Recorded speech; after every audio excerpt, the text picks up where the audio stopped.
Greetings, friend, and welcome to the Between the Covers podcast, where we are working every day to remove the self limiting beliefs that are preventing us from becoming the heroes of our own stories.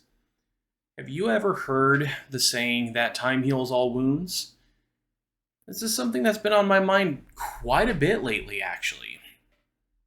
And well, some of it also comes from this book that my wife and I are reading, where someone shares about their incredible story of finding joy in her suffering and her family suffering, and it's been incredible. It's been on my mind, and I'm almost shocked at just how prevalent this sentiment still is today. That if you just give things enough time, all of your wounds will heal. Whenever we talk about this, typically we're talking about the invisible wounds within us. We're not talking about some kind of scrape or, say, physical injury. We are talking about the invisible, non physical wounds and injuries that we experience, that we incur here. And time does not heal them. I want to be clear on that, especially considering I I did release a podcast on the importance of time and giving ourselves the time to address and process through what's going on here. Yet if time does heal all wounds, then why am I almost 40 years old and I still have things from my childhood that are impacting me in such a negative way? Why have those not healed? Why has my wife's mental health through pretty much all of 2023 been so horrific as she has had stuff from her past coming up?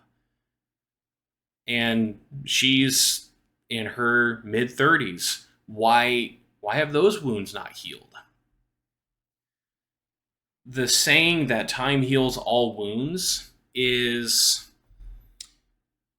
a nice sentiment. It's a nice sentiment, to say the least, yet it's only half of what's truly going on here. Time will heal all of our wounds if we do what's necessary in order to help them recover. The book that Libby and I have been reading is called The View from Rock Bottom by Stephanie Tate.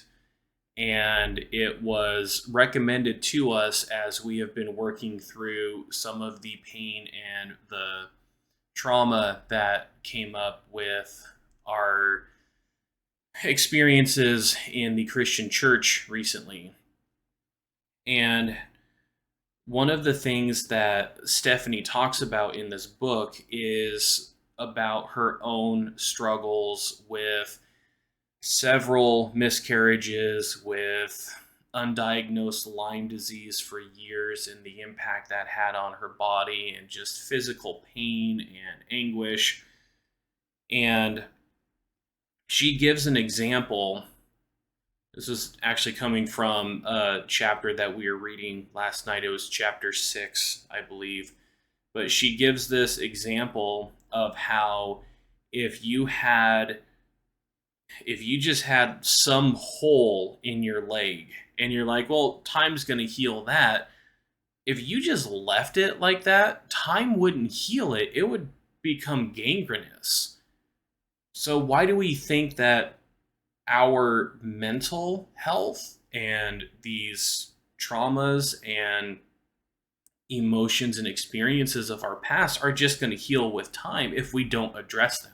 That's an example of how time can heal our wounds, is if we give it the time and do what is truly necessary in order for these wounds to heal. If you had a disastrous breakup with a romantic partner, you're going to want to do some processing before you get immediately into another relationship. What went wrong? What did I do to contribute to that? What were my expectations that I was putting on this other person? And maybe what were the expectations this person was putting on me? How was that unhealthy? We want to identify how these things were unhealthy in order for us to do some necessary work so we're not bringing the same garbage into another relationship. We want to address and give appropriate space and attention to what is truly going on beneath the surface, and then give it the time that it needs in order to heal. While there isn't a specific timeline, one of the examples that I can think of, again, depending on the source, is if you go through a divorce. Some people say that you want to wait 2 years to be able to process what was going on in the relationship before you actually start dating again, because you're going to bring baggage from the first marriage into this dating relationship, and that's something that's typically not healthy. At my last church, they had a small group. It was divorce care. I think that was the name of it. And one of the things that they said was like for every 3 years you were married, then you wanted to give yourself a year of not dating and not being in a romantic relationship, just to give yourself time to thoroughly detach and process what happened in the previous marriage. Again, the stats vary wildly depending on what what source you're looking at. If we don't give ourselves the time and the space to fully process what we experienced as we're transitioning to another stage of life, then we're going to bring the same traumas, the same hangups, the same maladaptive coping mechanisms into this new stage of our life. And that's not going to help. In fact, we saw what happened when it impacted the last stage of our life. It's going to do the exact same thing. So it's not just time. It's not just time that is going to heal these wounds within us, just like any kind of physical wound that we experience. We also need to do the work. I have a friend who is a coach as well, a dear friend named Rick. And he was born with a physical disability. He had some undeveloped muscles in his leg, in his ankle, and he couldn't walk all that well. And he went and had some surgery done in order to improve that. And the surgery, while incredibly crucial to this process of getting him to effectively have just a normal gait while he walks, was only part of the work that needed to be done. They needed to reattach the tendons and the muscles and the nerves and everything, get them in their proper place. And then he has been doing physical therapy for months. And it's been nothing short of an incredible journey for him, as he is, gosh, I think the last thing that I saw, he was able to press like 250 pounds, maybe it's even 500 pounds with his legs. And this was considering he started at a significantly lower weight because his leg muscles needed to develop. They needed to learn what to do, considering there were some major changes in the structure of his legs. Has he been healing? Absolutely. His recovery has been phenomenal to see. The thing, though, is that he has been intentional about doing all of the physical therapy that needs to be done and all of the follow ups and the checkups that come with it. And I'm certain there are days when he's like, oh, I just don't want to do this anymore. I'm just tired. Can I please be done? And yet he still puts in the time and he still goes to his appointments.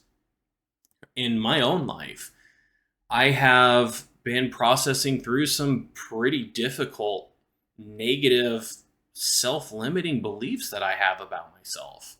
I shared about a new one on a previous podcast about this self limiting belief that I'm undeserving.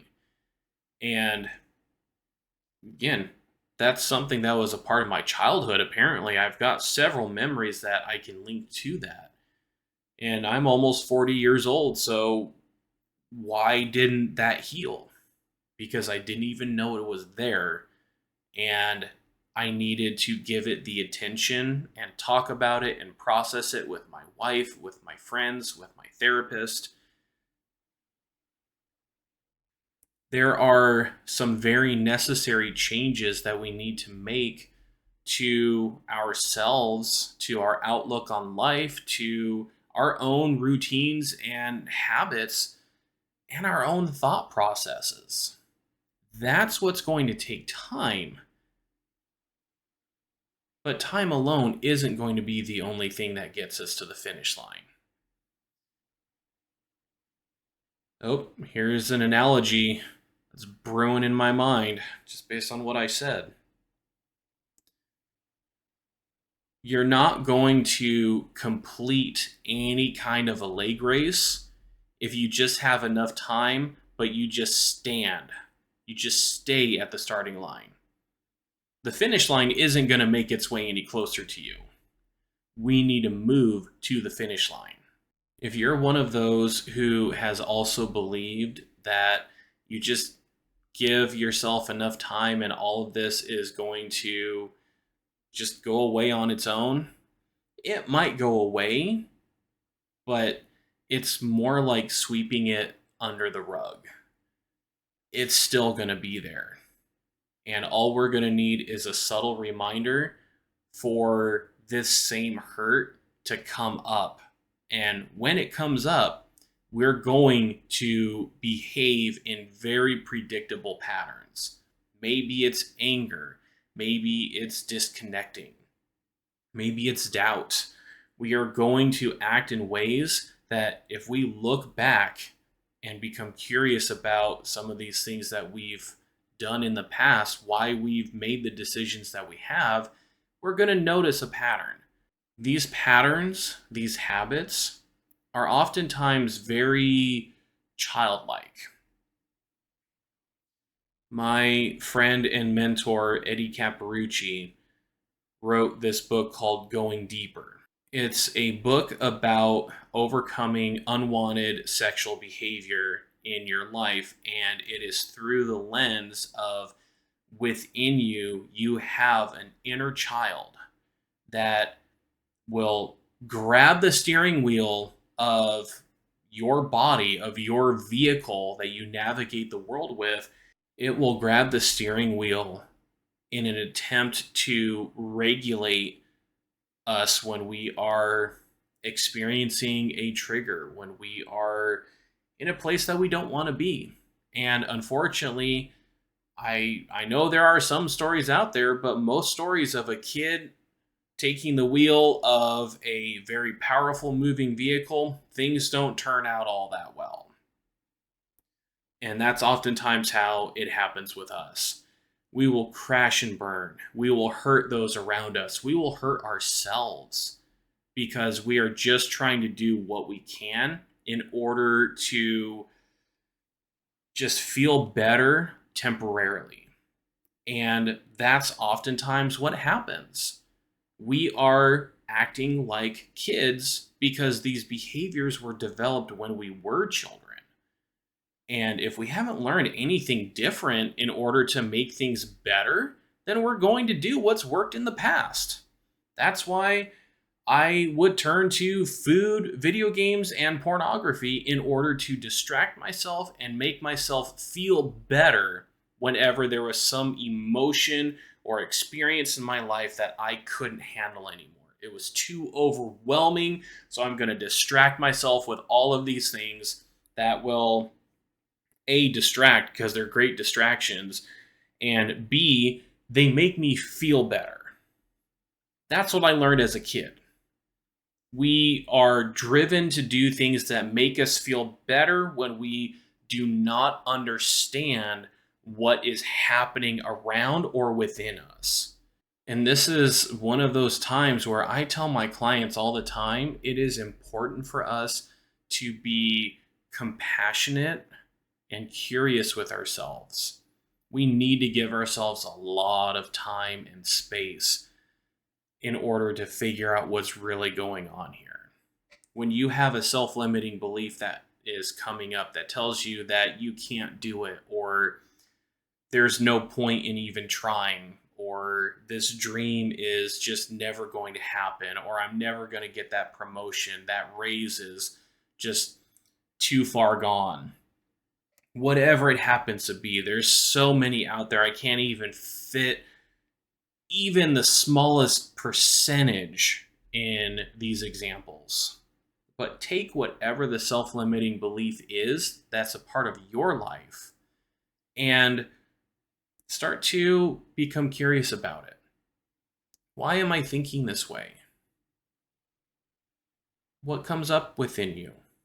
What do you discover? What is it that is really causing these thought patterns and beliefs to arise? It might be a memory. It might be some experiences. It might be multiple things.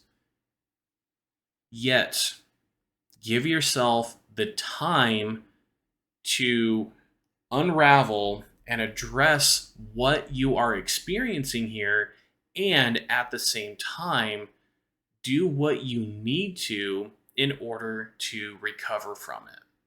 Maybe that is finding some kind of mental health specialist, like a psychologist or a therapist, in order to just have a place to talk about what's going on.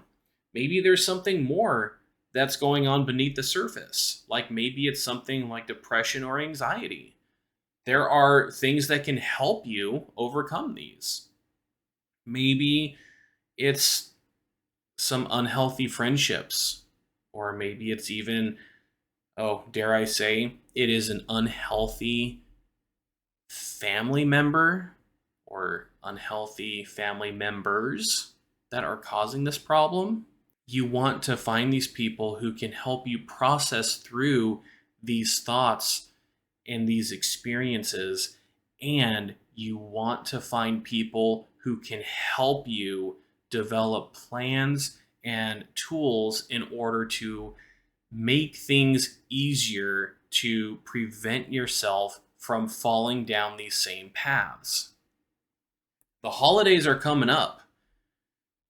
I've probably already said on the previous podcast how for a lot of people, especially the Christmas season, it's not the most wonderful time of the year. It is the most triggering time of the year. With the men that I work with, trying to help them overcome their unwanted sexual behavior, there was a stat that I heard a couple of years ago, and I think it still stands. Pornographic websites are visited more. They have the highest traffic the day after Thanksgiving. Here we are celebrating a day where we are just being thankful. We're just being thankful for family and friends. We're oftentimes visiting family, having these extravagant meals. And the day after, people are visiting adult websites in order to cope with the feelings that they experience during Thanksgiving. That is a disturbing statistic and anecdotal evidence about what happens if we don't address what's actually going on inside of us. If we don't address the hurts, if we don't address the problematic behaviors that others are exhibiting on us. having someone in your family who is critical about your weight or about your job or your relationship status. I'm sorry, that's none of their business. And yet, most of the time, these people are very comfortable to just tell us exactly what they think and what they feel about it because they know better. You're not doing well enough. Here, let me give you the answers to what's going on. And it becomes unsolicited advice. I don't know about you, but whenever I receive unsolicited advice, that is one of the fastest ways to get me to shut down. And I'm going to stop listening. I'm going to stop taking in anything that is being said to me because I don't need someone to become an expert in my life. I try really hard with this podcast to give diverse examples. I know I could give more diverse examples of what's actually taking place inside of maybe your mind, but I'm not you. The examples I have are mine and the people that I work with. When it comes to becoming the hero of our own story, I am not an expert. I'm learning this as I go. I'm trying to figure a lot of this out. And it's my hope that some of what I say is going to resonate with some people and help them along their own journeys. The biggest thing for me is making sure that I have the time that I need and the space to be able to process what's coming up inside of me, to give myself the time to cry, to give myself the time to grieve, to be able to express what I'm angry about, to be able to address what I'm truly afraid of. These are all important steps in our growth to becoming the heroes of our own stories. I feel like this podcast is kind of jumping all over the place. I'm not upset by it, and yet I feel if I continue on, I'm just going to go down a whole nother rabbit hole. That can be my tendency a lot of the time. So I just want to leave you with a reminder that time is not going to heal all of our wounds. You're not alone on this journey. If there is anything that I want to just send home to you, is you are not alone. I'm right here with you. I'm still learning. I'm still growing. I still have a long way to go on this journey of becoming the hero of my own story. We'll be back again next week with something new. And until next time, live strong for today. Thanks so much for watching or listening to this podcast. If you like what you're hearing, then give this video a like and subscribe so you don't miss out on any future uploads. If you are interested in working with me, then take a look in the description where you can find my website or a link just to schedule a free 50-minute one-on-one call with me. Looking forward to talking with you soon.